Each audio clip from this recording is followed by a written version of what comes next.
कमजोर नहीं हुए। कभी कभार शेर अगर 2 कदम पीछे जा रहा है तो उसका मतलब वो लंबी छलांग लगाने वाला है और सही वक्त के इंतजार में है। वक्त का इंतजार कीजिए, छलांग लंबी होगी और शिकार भी लंबा होगा। बिल्कुल, मैं तो समझता हूँ कि ये इंटरव्यू जो हो रहा है इसके बाद भी शायद ट्रोलिंग हो।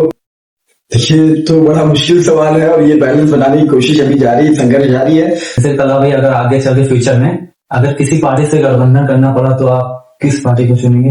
जब सब एक दूसरे को शक की निगाह से देख रहा था, ऐसे खौफ हरास के माहौल में राष्ट्रीय उलमा काउंसिल वजूद में आई। अगर आप पॉलिटिशियन ना होते तो क्या होते? कला भाई, अगर आपको सीएम या पीएम बनने का मौका मिले तो सबसे पहले आप कौन सा काम करेंगे? देखिए, जो सबसे चैलेंजिंग मोमेंट अगर कहेंगे तो आपके नजरिए से देश से राज्य का सबसे बड़ा मुद्दा क्या है इस वक्त?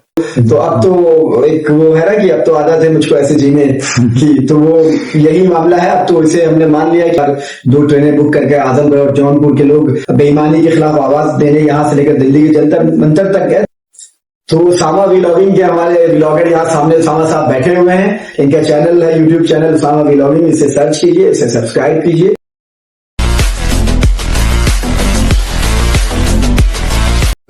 Alright, so hey guys, what's up? Welcome back to my YouTube channel. मैं उसामा शेख स्वागत करता हूँ आपका एक नए पॉडकास्ट के साथ उसामा व्लॉगिंग चैनल पे। तो गाइज, आज के हमारे पॉडकास्ट के जो गेस्ट हैं तलहा रशादी। तो तलहा भाई, सबसे पहले तो अस्सलाम वालेकुम। सलाम। कैसे हो भाई? अल्हम्दुलिल्लाह, आप बताइए। जी अल्हम्दुलिल्लाह। तो तलहा भाई को गाइज आप लोग जानते होंगे, RUC पार्टी यानी कि राष्ट्रीय उलमा काउंसिल के एक अच्छे माने जाने लीडर है। मैं प्रवक्ता भी हूँ, स्पोक्स पर्सन भी हूँ राष्ट्रीय उलमा काउंसिल का। जी, तो तलहा भाई, मैं आपके पास आया हूँ आपका पॉडकास्ट इंटरव्यू लेने।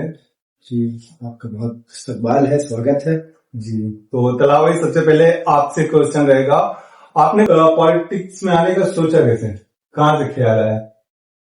देखिए, पॉलिटिक्स में इंटरेस्ट तो शुरुआत से ही था, स्टूडेंट लाइफ से ही था। और हम लोग छात्र राजनीति में भी एक्टिव थे। ये अलग बात है कि फ्रंट पे नहीं थे, क्योंकि कभी पॉलिटिक्स को हमने वो समझा कि पॉलिटिक्स से समाज में बदलाव लाया जाए, समाज को बेहतर बनाने का साधन समझा पॉलिटिक्स को। इसलिए कभी फ्रंट पे आकर नेता बनने की ख्वाहिश नहीं थी। बस ये था कि पॉलिटिक्स से ही डेमोक्रेसी में आप बदलाव ला सकते हैं। तो छात्र राजनीति से एक्टिव थे। उसके बाद आगे चलकर जब राष्ट्रीय उलमा काउंसिल का गठन हुआ तो हालात ऐसे बन गए कि पॉलिटिक्स में आना पड़ा और अपने हक हुकूक के लिए लड़ना पड़ा।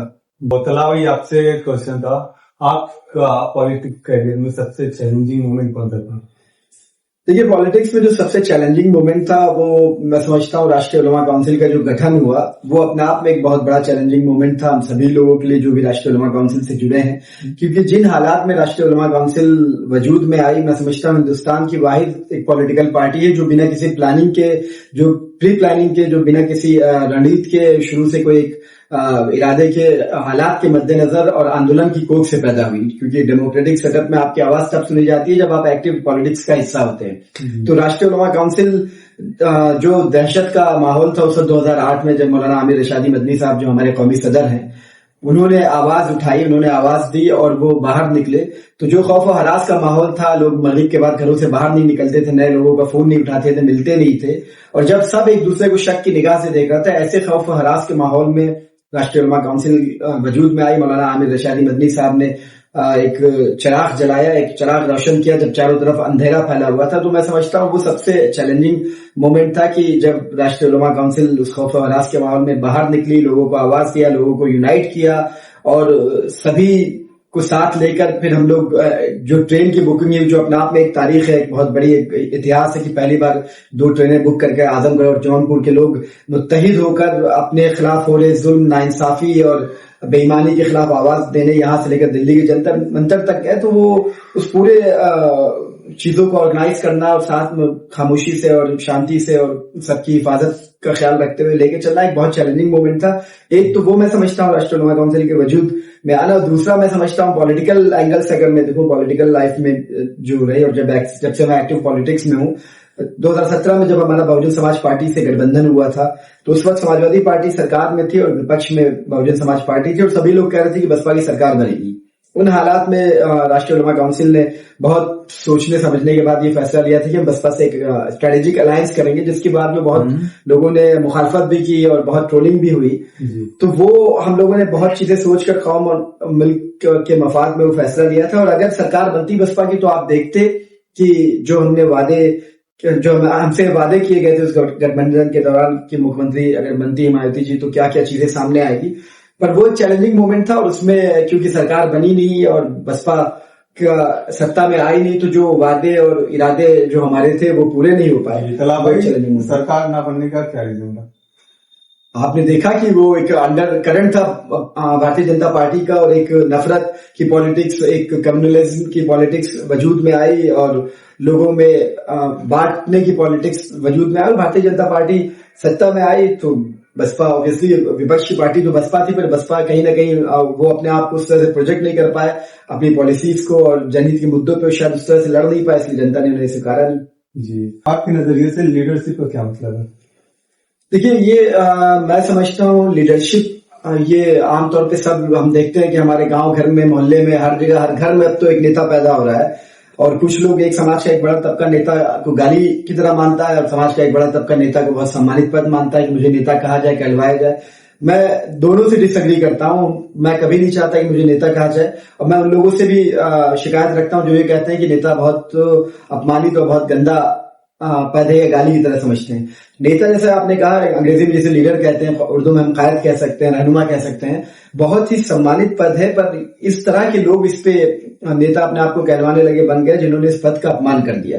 मेरी नजरिए से लीडरशिप वो लीडर वो है जो सिर्फ तकरीर तक महदूद ना रहे। वो अंग्रेजी में कहावत है, वॉक दी टॉक जिसे आप कहते हैं, वो जो कहता है मुंह से उस पे अमल भी करता है। जब जरूरत पड़ती है तो अपने लोगों के साथ, अपने समर्थकों के आगे खड़ा रहता है, उनके लिए एक कवच बनकर कि अगर कोई उनके ऊपर खतरा है तो मैं पहले उससे लड़ूंगा। जब जरूरत पड़ती थी वो अपने लोगों को, अपने समर्थकों को आगे करता है, खुद पीछे हो जाता है, और जब जरूरत पड़ती है तो वो बराबरी में भी चलता है। तो लीडरशिप की क्वालिटी ये है कि अगर आपके बीच में कोई ऐसा लीडर है जो हर वक्त हालात के मद्देनजर आपके बराबर भी खड़ा है, आपसे आगे, आपको प्रोटेक्ट करने के लिए आपके आगे भी खड़ा है, और जरूरत पड़ने के लिए आपको इंकरेज करने के लिए आपके पीछे भी खड़ा है कि मैं पीछे खड़ा हूं, तुम आगे बढ़ो, वो लीडर होता है, वो लीडरशिप क्वालिटी। और तलावी, एक ऑडियंस का क्वेश्चन आया है, आपके नजरिए से देश से राज्य का सबसे बड़ा मुद्दा क्या है इस वक्त? देखिए, मैं समझता हूँ आज की तारीख में जो सबसे बड़ा मुद्दा है, अगर हम देखें तो सबसे बड़ा मुद्दा तालीम का गिरता मेयार है, कि जो शिक्षा प्रणाली है उसका गिरता मेयार। दूसरा मैं समझता हूँ बेरोजगारी है, बहुत बड़ा मुद्दा। और तीसरा जो सबसे बड़ा मुद्दा है मौजूदा वक्त का, वो है नफरत की राजनीति, ध्रुवीकरण, पोलराइजेशन की राजनीति, सांप्रदायिकता और कम्युनलिज्म की राजनीति। आज हमारा समाज राजनीतिक, कुछ लोगों के राजनीतिक महत्वाकांक्षा के लिए, राजनीतिक लाभ के लिए और सत्ता की हवस के लिए आज समाज हमारा बढ़ता जा रहा है। लोग एक दूसरे से दूर होते जा रहे हैं, धर्म और संप्रदाय के नाम पर, जाति और मजहब के नाम पर। ये मैं समझता हूँ सबसे बड़ा मुद्दा है। और इसके पीछे जो मैंने आपसे कहा कि तालीम का गिरता मेयार भी, जब समाज में व्यक्ति शिक्षित होता है, नौजवान शिक्षित होता है, तो वो गलत और सही की समझ रखता है, पर जब उसको सही तालीम, सही शिक्षा नहीं मिलती तो वो गलत और समझ सही के फर्क को नहीं कर पाता। इसलिए शिक्षा का मेयार भी है। और दूसरी बात यह कि जब आप बेरोजगार होते हैं, जब आपके पास करने को कुछ नहीं, आप अपना वक्त खाली बैठे हुए हैं, तो आप इस तरह की चीजें, जो नफरत है, जो सेंसेशनलाइज करने वाली, सनसनी पैदा करने वाली चीजें, उनकी तरफ आपका रुझान होता है। तो ये तीनों चीजें महत्वपूर्ण है जी। और तलावी, एक क्वेश्चन और भी है, आप अगले 5 साल में अपने कॉन्स्टिट्यूंसी के लिए क्या गोल्स रखते हैं? देखिए, मैं तो अभी मैंने कोई डायरेक्ट कोई चुनाव लड़ा नहीं है, और फिलहाल अभी मेरा कोई इरादा भी नहीं है कि, तो कॉन्स्टिट्यूएंसी तो मैं नहीं कह सकता कि किसी एक कॉन्स्टिट्यूएंसी के लिए आप क्या ख्यालात रखते हैं या क्या, पर मेरा ये है कि कभी उस लायक हम बनते हैं, या हमारा जो एक प्लानिंग है, या हमारा जो एक विजन है, वो ये है कि सबसे जरूरी इस देश का, भारत का, आप समझिए जो आज की तारीख में 60% जो आबादी है वो यूथ है, जिसे आप युवा कहते हैं। तो हिंदुस्तान दुनिया का सबसे यंग मुल्क है, सबसे यंग कंट्री है, और यहाँ की जो आबादी 60% आबादी युवा है। तो आपको जो भी अगले 10 साल में, अगले 2 दशकों में, 20 साल में, 50 साल में जो पॉलिसी बनानी होगी, वो आपको इस बात को मद्देनजर रखते हुए बनानी होगी कि आपका युवा सेंटर ऑफ अट्रैक्शन होना चाहिए। तो आज का जो युवा हमारा है वो बेरोजगार सबसे ज्यादा है, वो सबसे ज्यादा, मैंने जो इससे पहले कहा कि खराब शिक्षा से प्रताड़ित है, वो सबसे ज्यादा जो बुनियादी ढांचा है, जिसे फंडामेंटल स्ट्रक्चर कहते हैं, बेसिक स्ट्रक्चर कहते हैं, उससे वो प्रताड़ित है। तो जो भी पॉलिसीज बननी चाहिए वो युवाओं को मद्देनजर रखते हुए। और बेरोजगारी बड़ा मुद्दा है, पलायन आप देखिए, गांव से लोग यहाँ आजमगढ़, जौनपुर का आप देखेंगे तो लोग सऊदी और दुबई और गल्फ कंट्रीज में जाते हैं। किस लिए? ताकि अपने परिवार को, अपने बच्चों को एक बेहतर मुस्तकबिल दे सकें, एक बेहतर फ्यूचर दे सकें, 4 पैसा कमा सकें। और जो लोग गल्फ नहीं जाते वो बंबई, दिल्ली या दूसरे बड़े शहरों में, तो हमारी बुनियादी तौर पर कोशिश ये होना चाहिए कि हम जो लोकल रोजगार है वो किस तरह से पैदा कर सकते हैं, अपने नौजवानों को कैसे रोजगार से जोड़ सकते हैं, उन्हें किस तरह से काम धंधे से लगा सकते हैं, उसके लिए पॉलिसी बन सकती है। उसके लिए फैक्ट्रीज हैं, इंडस्ट्रीज है, वो लाने की जरूरत है, उस पर फोकस कर सकते हैं। आजमगढ़ में कोई इंडस्ट्री नहीं है, जौनपुर में भी मैं समझता हूँ इस तरह की कोई बड़ी फैक्ट्री या इंडस्ट्री नहीं है, इस पर हम काम कर सकते हैं। जी। और तला भाई, आप यूथ को अनएम्प्लॉयमेंट के मामले में क्या सोल्यूशन देते हैं? मैंने अनएम्प्लॉयमेंट का जो मामला है तो उसके लिए यही जो मैंने आपसे कहा कि इंडस्ट्रीज हम किस तरह से ज्यादा से ज्यादा लगा सकते हैं, उस पर हम किस तरह से फोकस कर सकते हैं, काम कर सकते हैं, उसके लिए पॉलिसी बनाना होगा। और लोकल लेवल पे रोजगार से कैसे जोड़ा जा सकता है आजकल, क्योंकि इंटरनेट का जमाना है, बहुत सारी चीजें, खेती भी, लोग जो किसान हैं वो खेती भी आप मॉडर्न टेक्नोलॉजी के साथ किस तरह से कर सकते हैं, कैसे ज्यादा फसल उगा सकते हैं, कैसे 2 सब फसलें होती हैं साल भर में 2 को 4 किया जा सकता है। तो बहुत सारी इस तरह की रेवोल्यूशनरी आइडिया है, पर ये चीजें तब आप एग्जीक्यूट करते हैं, इम्प्लीमेंट करते हैं जब आप सिस्टम का हिस्सा होते हैं या फिर आप सत्ता का हिस्सा होते हैं। हमारे पास प्लानिंग है, हमारे संघर्ष जारी है, कल को हम इंशाल्लाह उस ताकत में आते हैं तो इसे जमीन पर उतारेंगे भी। जी। और तला भाई, अगर आपको सीएम या पीएम बनने का मौका मिले तो सबसे पहले आप कौन सा काम करेंगे? देखिए, फिर बात वहीं पे आ जाएगी कि अगर इस तरह का अल्लाह ताला मौका देता है तो सबसे जरूरी फिर वही बात है कि मैं भी युवा हूं और इसलिए युवा के बारे में सोचता हूं, और देश भी हमारा दुनिया का सबसे युवा देश है। तो कोई भी पॉलिसी अगर हम युवाओं को केंद्रित करते हुए बनाते हैं, वो चाहे रोजगार की पॉलिसी हो, वो चाहे शिक्षा की पॉलिसी हो, वो चाहे आपके स्वास्थ्य की पॉलिसी हो, या जो भी पॉलिसी हो, आप युवाओं को केंद्रित करते हुए बनाते हैं और युवाओं को एक्टिवली उसमें रोल देते हैं कि वो एक्टिव रोल प्ले करें, तो देश को तरक्की करना ही है, हर में प्रदेश को तरक्की करना ही है। तो अगर इस तरह का मौका मिलता है कि जहां हम सीएम और पीएम बनते हैं तो युवाओं को मद्देनजर पॉलिसी बनाई जाएगी और देश को आगे बढ़ाया जाएगा। कोई एक नाम जुड़ा सकते हो, सबसे पहले कौन सा काम होगा? सबसे पहले बुनियादी काम, मैंने आपसे कहा कि 2 बुनियादी काम है, शिक्षा, बेहतर शिक्षा, और बेरोजगारी खत्म करना, आर्थिक तंगी खत्म करना, महंगाई खत्म करना। तो जब एक शिक्षित युवा निकलेगा जिसके अंदर सिर्फ तालीम के साथ साथ उसके अंदर स्किल्स हो, कोई काम में चाहे किसी भी तरह की स्किल हो, तो स्किल की शिक्षा होगी तो वो कहीं ना कहीं, अगर कोई नौकरी उसे नहीं मिलेगी तो अपना कोई रोजगार खड़ा कर लेगा। तो इस पर वर्कआउट करने की जरूरत है। जी। और तला भाई, एक क्वेश्चन है ऐसे ही कहिए कि अगर आप पॉलिटिशियन ना होते तो क्या होता?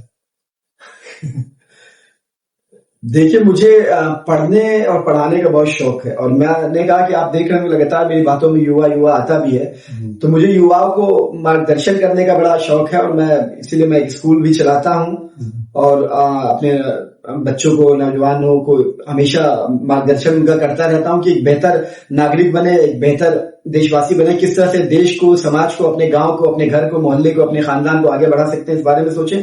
मुझे लगता है कि अगर मैं फुल टाइम पॉलिटिशियन नहीं होता तो मैं एक शिक्षक होता, एक टीचर होता। जी। और तला भाई, आप अपने पर्सनल और प्रोफेशनल लाइफ में कैसे बैलेंस बना के रखते हो? ये तो बड़ा मुश्किल सवाल है, और ये बैलेंस बनाने की कोशिश अभी जारी है, संघर्ष जारी है। पर मेरा जो ऑब्जर्वेशन है, मुझे लगता है कि टाइम मैनेजमेंट सबसे इंपॉर्टेंट है।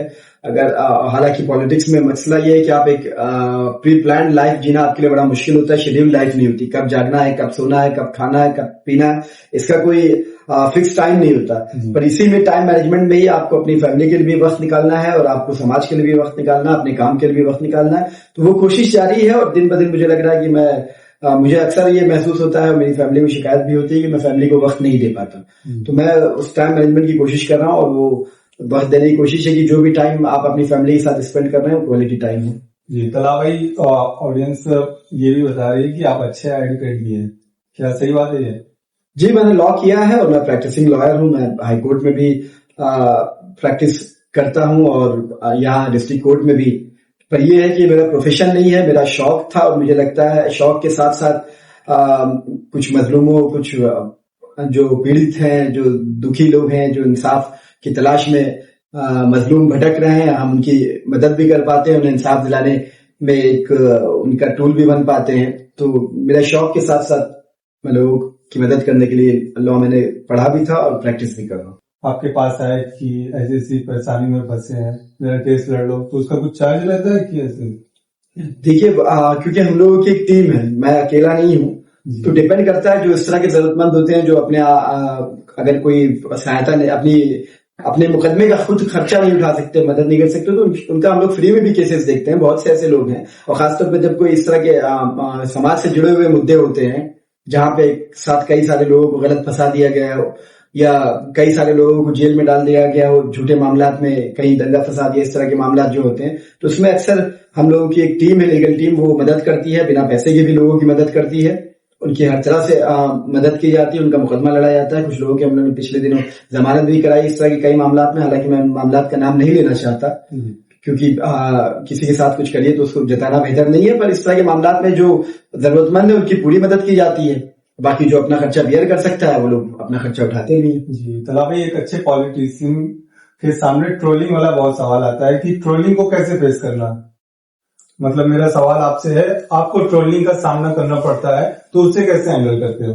बिल्कुल, मैं तो समझता हूँ कि ये इंटरव्यू जो हो रहा है इसके बाद भी शायद ट्रोलिंग हो, तो अब तो एक वो है ना कि अब तो आदत है मुझको ऐसे जीने की, तो वो यही मामला है। अब तो इसे हमने मान लिया कि ऐसे ही जीना है और इसी ट्रोलिंग के साथ जीना है। आप अच्छा करेंगे तब भी आपकी ट्रोलिंग होगी, आप बुरा करेंगे तब भी ट्रोलिंग होगी। आपको यहाँ से आपका दिल अगर संतुष्ट है, मुतमईन है कि आपने सही काम किया है तो सही है। दूसरी बात, मैंने एक चीज और परखी कि पहले ट्रोलिंग से थोड़ी तकलीफ भी होती थी 5-7 साल पहले तक, उसके बाद मैंने सब्र से काम लेना शुरू किया और सब्र का बड़ा फायदा होता है। नबी करीम सल्लल्लाहु अलैहि वसल्लम ने हमें सिखाया है सब्र से काम, हम कुरान भी इस बात का दर्ज देती है कि सब्र से काम लीजिए आप। तो मैंने बहुत से ट्रोल जो हमसे नफरत करते थे, जो हमारे खिलाफ नफरत फैलाते थे, हमने उनको गुस्से या फिर उनके खिलाफ इस तरह की नफरत भरे लहजे में जवाब नहीं दिया, सहूलत से कभी कभार उनको फुर्सत रही तो जवाब दे दिया, और ज्यादातर तो हम ट्रोल्स को इग्नोर ही करते हैं, आगे बढ़ जाते हैं। तो मैंने देखा कि वो जो ट्रोल जो हमसे नफरत किया करते थे, कुछ सालों बाद, कुछ दिनों बाद कभी उनको बहुत जरूरत पड़ी तो उनके काम हम आ गए, और नहीं भी काम आए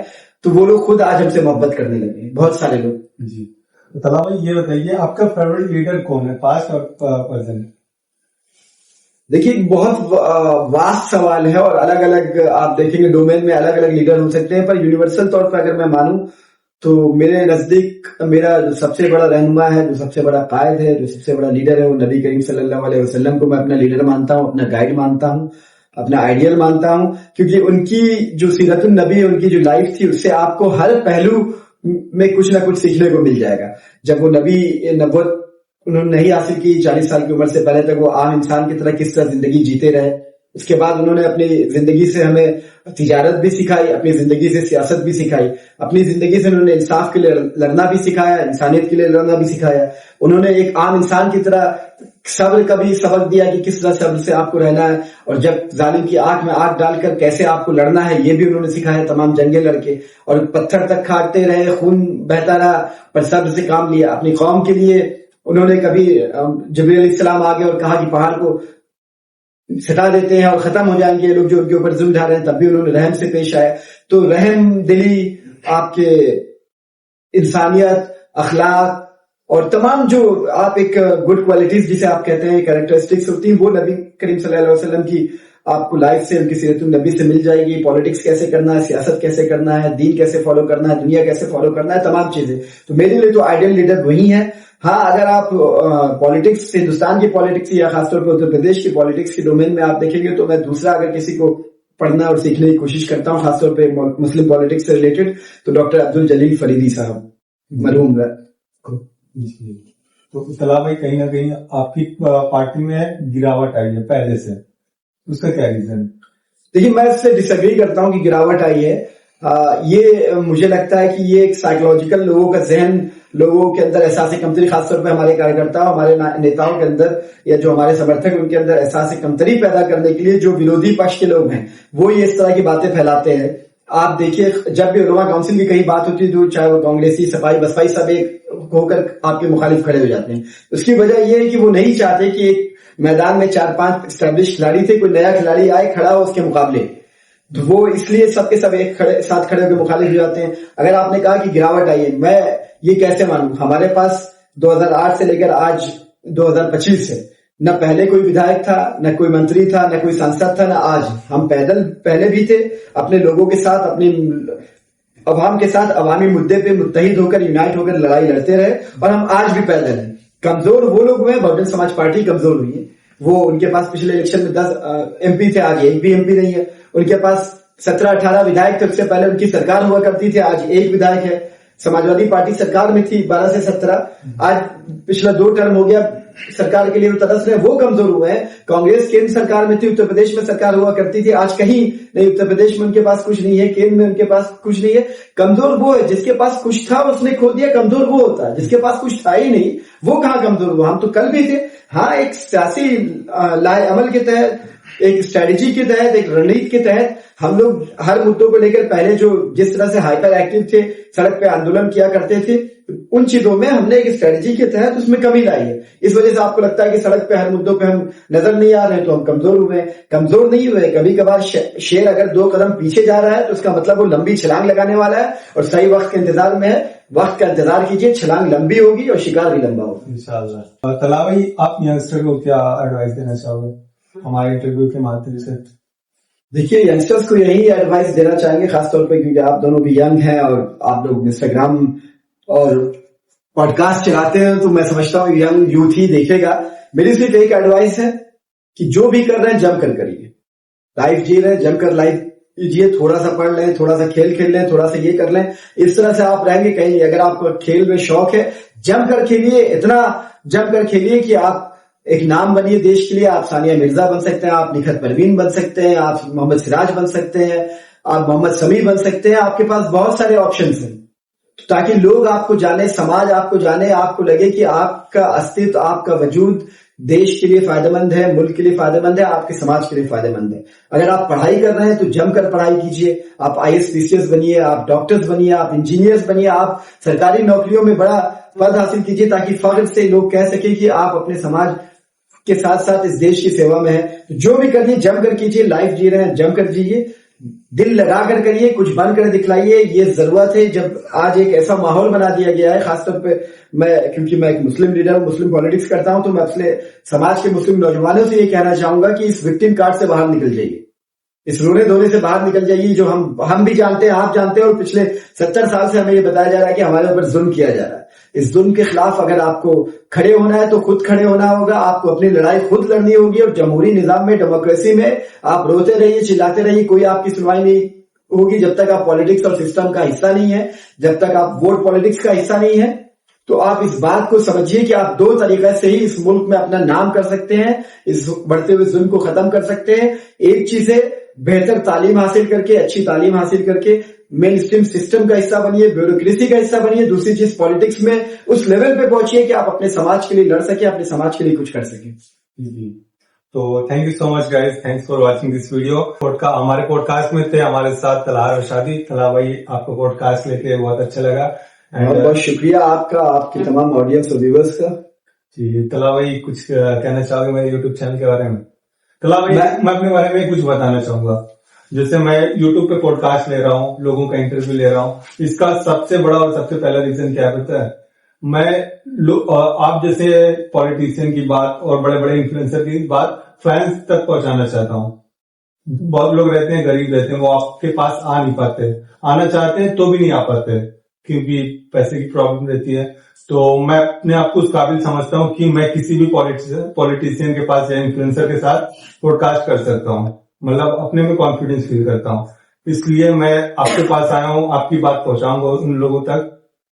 यही सोशल मीडिया पे आने का भाई सबसे बड़ा रीजन है। देखिए, बहुत अच्छा एक रीजन ये भी है। अभी आपने कहा था कि यंगस्टर्स को क्या मैसेज देंगे। आजकल सोशल मीडिया का जमाना है, खासतौर पे इंस्टाग्राम है, फेसबुक है और स्नैपचैट है और टिकटॉक वगैरह इंडिया में बैन है, पर गल्फ की कंट्रीज में बहुत सारे लोग इस्तेमाल करते हैं। ये जो प्लेटफॉर्म है, ये आपको, ये भी एक बहुत बड़ा सोर्स ऑफ इंफॉर्मेशन है और सोर्स ऑफ कम्युनिकेशन है, जहां से आप अपने समाज की, अपने बारे में, अपनी कौम की सही शक्ल को पैदा कर सके। आप ये देखिए कि मेन स्ट्रीम मीडिया का एक बड़ा हिस्सा, जिसे आप गोदी मीडिया भी कहते हैं, वो पूरी ताकत के साथ सियासी लोगों के इशारे पे वो आपकी कौम को, आपके लोगों को, आपके समाज को बदनाम करने पे लगा हुआ है। हम इस बात का रोते हैं, हम जानते भी हैं, पर सवाल ये है कि हमारे हाथ में जो एक मोबाइल है, ये हम लिए हुए, हम सबके पास है। सोशल मीडिया के जरिए हम इसे सही नेट्स पे क्यों नहीं इस्तेमाल करते? अपनी कौम के, अपने लोगों के, अपनी खिदमात के, इस देश की कुर्बानियों, इस देश की आजादी और इस देश को खड़ा करने में, इसके डेवलपमेंट में जो हमारी कुर्बानियां, उसे क्यों नहीं हम समाज के सामने लाते? तो ये आपकी जो कोशिश है, मैं इसे इसकी सराहना करता हूं। आपकी टीम को, आप दोनों जवानों को और जो भी आपकी टीम के और लोग हैं, उनको मुबारकबाद देता हूं। इस तरह की कोशिश सही शक्ल लोगों के सामने पेश करती है।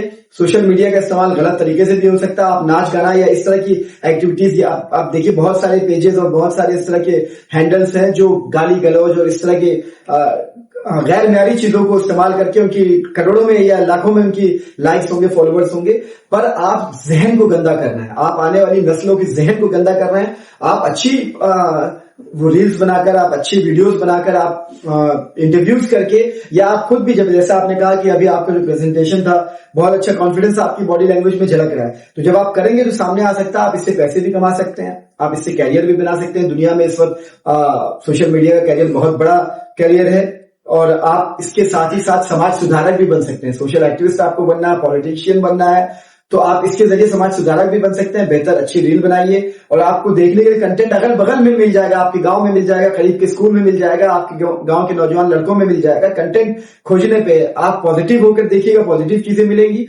नेगेटिव होकर देखिएगा, नेगेटिव चीजें मिलेंगी। बहुत सारे बड़े बड़े हैंडल्स है, आप देखिए किस तरह से वो लोगों को जागृत कर रहे हैं, वो लोगों के सामने सही शक्ल पेश कर रहे हैं। आप हिस्ट्री के टॉपिक पे बात कर सकते हैं, आप एंटरटेनमेंट के टॉपिक्स पे बात कर सकते हैं, आप स्पोर्ट्स पे बात कर सकते हैं। आपका इंटरेस्ट जिस चीज में है, तालीम के बारे में बात कर सकते हैं, आप फिजिकल एक्टिविटीज के बारे में बात कर सकते हैं, आप करियर के बारे में बात कर सकते हैं, प्रोफेशन के बारे में बात कर सकते हैं, आप इस्लामी तारीख के बारे में बात कर सकते हैं, आप देश में हमारी क्या कुर्बानी है उस पर। तो बहुत वास्ट टॉपिक है, बहुत बड़ी फील्ड है। जुड़िए सोशल मीडिया पे, अच्छा कंटेंट को लाइए और कंसिस्टेंट, दो चीजें इंपॉर्टेंट है, कंसिस्टेंसी और पेशेंस। कंसिस्टेंट रहिए और पेशेंट रहिए, सब्र कीजिए और कंसिस्टेंसी से, मुस्तकिल मिजाजी से अपना काम कीजिए। एक वक्त आएगा फॉलोवर आपके पास होंगे, एक बड़ा नाम बनेंगे। आप तमाम लोगों को मुबारकबाद और आपके ऑडियंस और व्यूअर्स का बहुत बहुत शुक्रिया। Thank you so much guys. इस पॉडकास्ट पे यही एंड करते हैं। कल भी कुछ कहना चाहोगे मेरे यूट्यूब चैनल के बारे में? तो उसामा व्लॉगिंग के हमारे व्लॉगर यहाँ सामने उसामा साहब बैठे हुए हैं। इनका चैनल है, यूट्यूब चैनल उसामा व्लॉगिंग। इसे सर्च कीजिए, इसे सब्सक्राइब कीजिए और लोगों के बीच में इनके अच्छे वीडियोस को शेयर कीजिए। और मैं आपसे भी गुजारिश करूंगा कि सोसाइटी में एक पॉजिटिव इम्पैक्ट, पॉजिटिव चेंज लाने के लिए पॉजिटिव वीडियोस बनाइए। आपको मुबारकबाद और ऑल द बेस्ट। जी थैंक यू सो मच सलाह भाई। और गाइज अगर चैनल पर नए तो गाइज चैनल को सब्सक्राइब करो, वीडियो अच्छी लगी तो वीडियो को लाइक करो। एंड अगले पॉडकास्ट में मिलते हैं। इंस्टाग्राम हैंडल्स पे आप डीएम कर सकते हो कि अगला पॉडकास्ट जिससे भी रहेगा स्टोरी लग जाएगी, आप उस पर डीएम कर सकते हो कि अगले आने वाले कंटेस्टेंट्स के साथ कैसा सवाल पूछा जाए। भाई हमारा नौजवान साथी है, यंग है, डायनेमिक है और शौक है इसको, हमें एक दूसरे को सपोर्ट करना चाहिए। मैं आप तमाम लोगों से गुजारिश करूंगा, आप इनके चैनल को फॉलो कीजिए, सब्सक्राइब कीजिए, इंस्टा की हैंडल को फॉलो कीजिए, लोगों तक शेयर कीजिए। हमको ये समझना चाहिए कि हम एक दूसरे को जब इंकरेज करेंगे, ये आगे बढ़ेंगे, कल को हमें आपको जरूरत रहेगी, हमें आगे बढ़ाएंगे। एक दूसरे का हाथ पकड़ के ही एक दूसरे को आगे बढ़ाया जा सकता है। हमें इस हसद और जलन की भावना से बाहर निकले। नौजवान साथी को प्रमोट कीजिए। अगर वो कुछ बेहतर करना चाहता है सोसाइटी के लिए, तो सोसाइटी का फर्ज है कि ऐसे लोगों को आगे बढ़ाया जाए। Thank you. जी थैंक यू सो मच।